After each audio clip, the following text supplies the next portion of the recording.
77వ కీర్తన 5వ చరణం. తొల్లిటి దినములను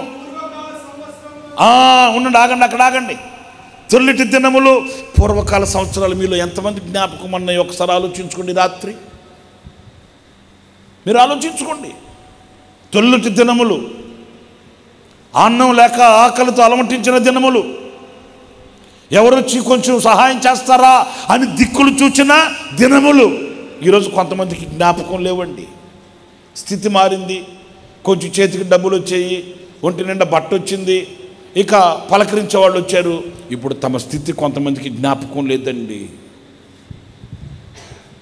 నా ప్రియమైన దేవుని బిడ్డలారా, ఈ మాట నేను మీకు హృదయంలో పదిలపరచబడాలని నేను ఈ మాట మీతో చెప్తున్నాను. ఎంత స్థితికి మనం ఎదిగినా ఆ స్థితిలో నుంచి మన పూర్వపు దినాల్ని, మన యొక్క ఆ తొలిటి దినములను, పూర్వకాల సంవత్సరములను మనం చూడగలగాలండి. మీరు గోరంట్లలో పాత మందిరం ఉందా? ఇప్పటికీ ఉంది. ఆ మందిరం స్టేజ్ వెనుక ఒక రూమ్ ఉంటుంది, ఏసన్న గారి రూమ్. ఇప్పటికీ ఒకవేళ మీకు అంత ఆసక్తి ఉంటే గోరంట్లకి వెళ్తే అక్కడ ఉన్నవాళ్ళు పర్మిషన్ అడిగి ఆ అన్న రూమ్ చూపించండి మాకు అన్నీ వెళ్ళండి, నో ప్రాబ్లం. మన వాళ్ళు అడిగితే చూపిస్తారు. స్టేజ్ వెనుక ఏసన్న గారికి ఒక రూమ్ ఉంటుంది. ఆ రూమ్లోకి వెళ్ళి చూడండి. ఆ రూమ్లో ఒక చిన్న లాంతరం తెలుసా మీకు? లాంతరు చిన్న, దాన్ని ఏమంటారు?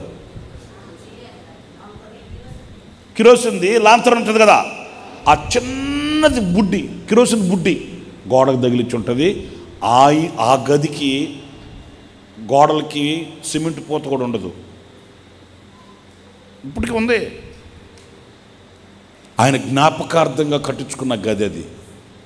ఏసన్న గారు స్టేజ్ వెనుకే ఉంటుంది.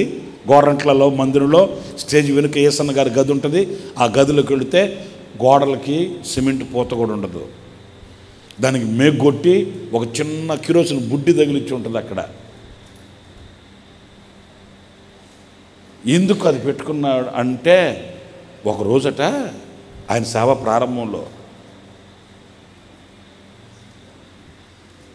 సీసా ఉందా, సీసకాయ, ఆ సీసాకాయ మూతకి బెజ్జం కొట్టి ఒత్తి పెట్టుకొని ఆ సీసాలో కిరోసిన్ పోసుకొని కిరోసిన్ బుడ్డి వెలిగించుకునేవాడట సేవ ప్రారంభంలో. ఆయన ఒక్కడే కదా, చిన్న తాటేకులు, ఇది ఈతాకుల పాక చుట్టూ ఏదో అది కట్టుకొని దాంట్లో ఉంటున్నాడు ఒక్కడే, ఒంటరిగా. తలుచుకుంటే ఇప్పటికీ కూడా అండి మనసు అదో లాగా అయిపోద్దండి. ఇప్పుడు ఎంతమంది ఉండి ఎంతలో ఉండి చేస్తున్నాం సేవ, ఓకే మంచిదే, కాదనట్లే. కానీ ఆ రోజున ఆ ఒంటరితనములో దేవుడితో గడిపిన దినాలు ఎంత వాల్యుబుల్ అనేది మీరు ఆలోచించండి. ఒక్కడే ఆ ఈతాకుల పందిరిలో చుట్టూ ఆ ఆకులు కట్టుకొని ఒక్కడే. అది కూడా ఆ సీసాలో కిరోసిన్ అయిపోద్దని అన్నం తిని పడుకునేంత వరకే ఉంచుకునేవాడట.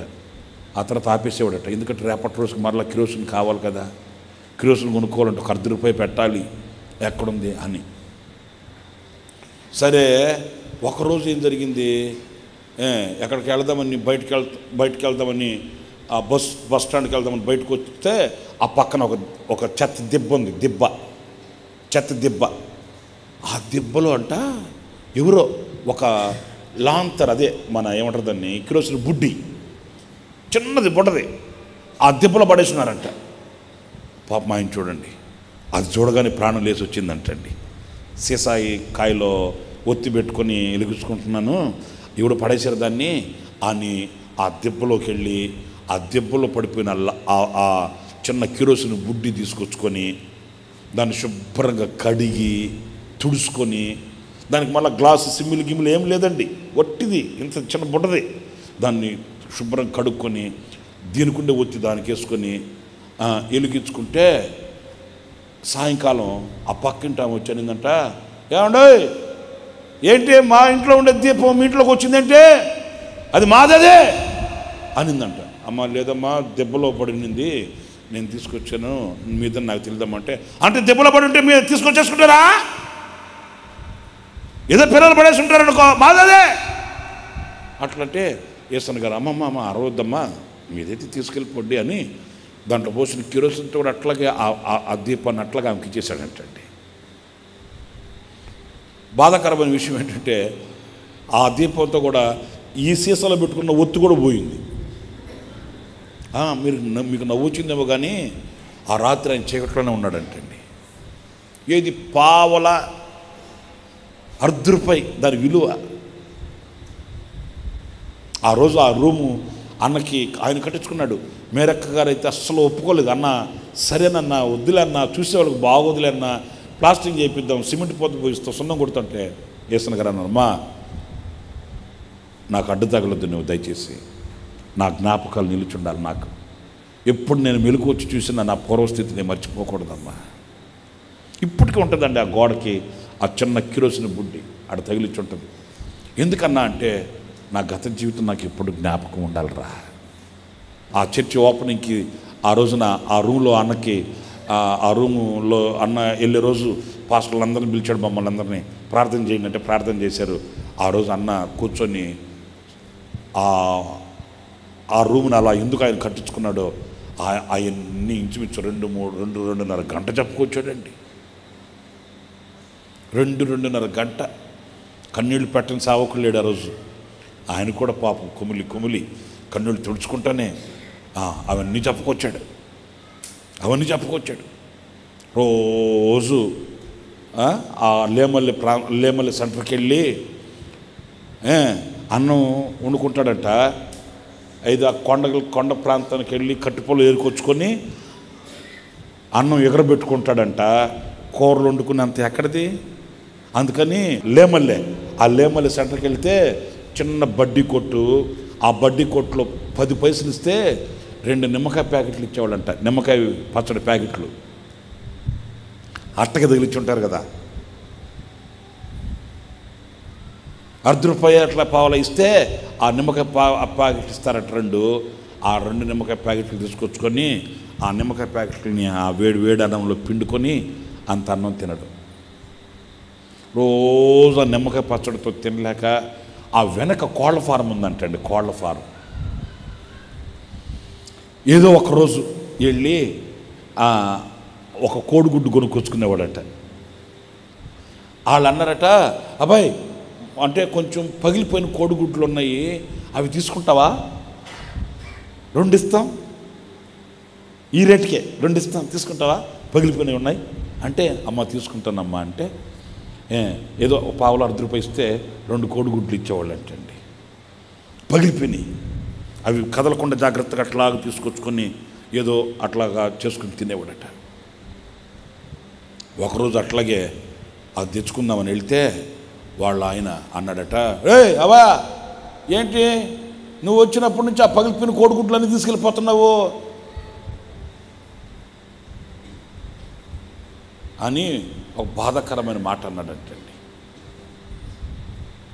నువ్వు వచ్చినప్పటి నుంచి మా ఇంట్లో కుక్కలకి లేకుండా పోయింది అది అన్నాడంటండి. ఇక అంతే, గుండె పగిలిందంట. అంటే వాళ్ళ ఇంట్లో కుక్కలు తినేవి నేను తింటున్నానా? నేను వచ్చినప్పటి నుంచి వాళ్ళ కుక్కలకి అవి లేకుండా పోయాయా?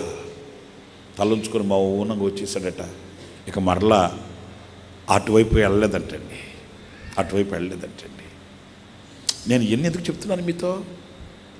ఈరోజు కొంతమందికి అవి గుర్తుండట్లేదండి. స్థితి మారింది కదా, పొజిషన్ మారింది కదా.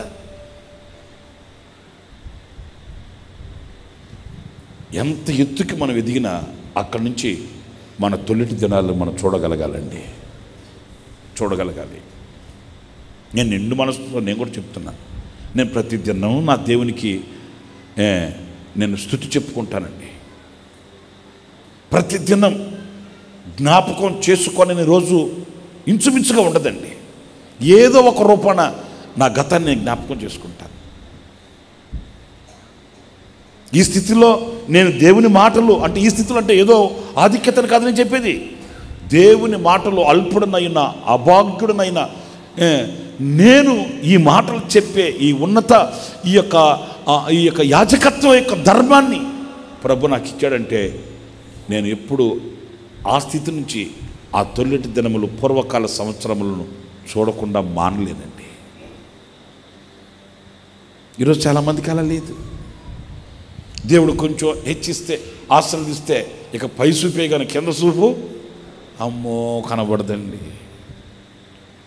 ఇంకా ఆకాశ నక్షత్రాలే కానీ కనబడేది, కింద ఉండే గొయ్యి కూడా కనబడదు. కొంతమందికి కనబడదండి. చాలని బట్ట వేసుకొని తిరుగుతూ పాడు ఊర్లో చాలిన బట్ట, చిరిగిపోయిన నిక్కరో, చిరిగిపోయిన సొక్క అతుకులు వేసుకొని కుట్టుకొని